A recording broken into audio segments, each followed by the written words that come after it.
The engines were finding life difficult. Workmen were mending the viaduct on the main line.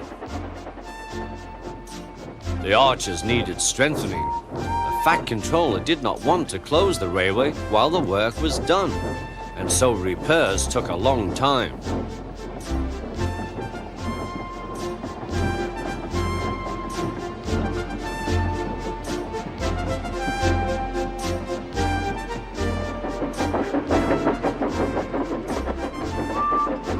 The engines had to take great care when crossing the viaduct, and the delay often made them late on their journey to the junction, where they knew Thomas would be ready to collect his passengers.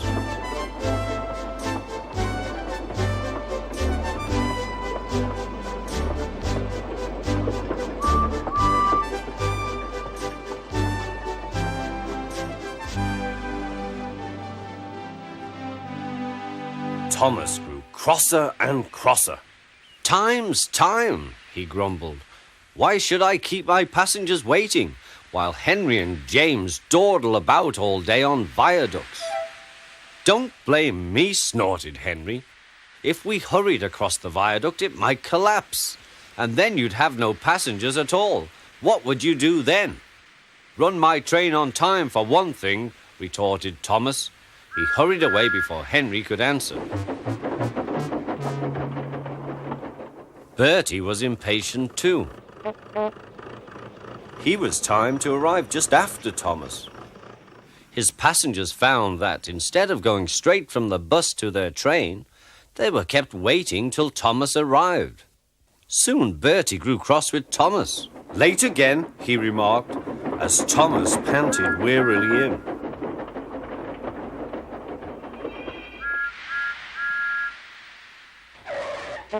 "We may be friends, but I thought you could go fast, Thomas. It's time we had another race. I reckon I could beat you now."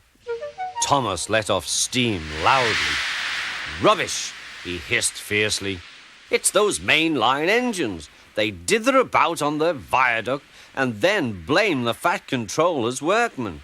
It's just an excuse for laziness, if you ask me."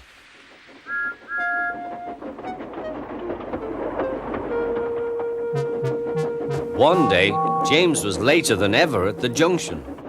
"I'm sorry, Thomas," he puffed. "I was held up at the station, and the viaduct made it worse." "It's lucky for you I'm a guaranteed connection," grumbled Thomas. Before James could answer, he puffed importantly away. Come along," he panted to the coaches. Annie and Clarabel did their best, but Thomas soon found that he couldn't save much time. Suddenly, Thomas saw Bertie ahead. His radiator was steaming. "What's the matter?" asked Thomas. "You should be at the station by now. You're late." "I feel dreadful," moaned Bertie. "All upset inside, and driver says he can't make me better." "Thank goodness you're late too. Can you take my passengers, please? They'll never get home otherwise." "Of course," agreed Thomas. He now felt sorry for Bertie and promised to get help at the next station. Thomas set off again. Already he felt much more cheerful, and Bertie's passengers, travelling in Annie and Clarabel, all reached home safely. When Bertie was better, he came to thank Thomas.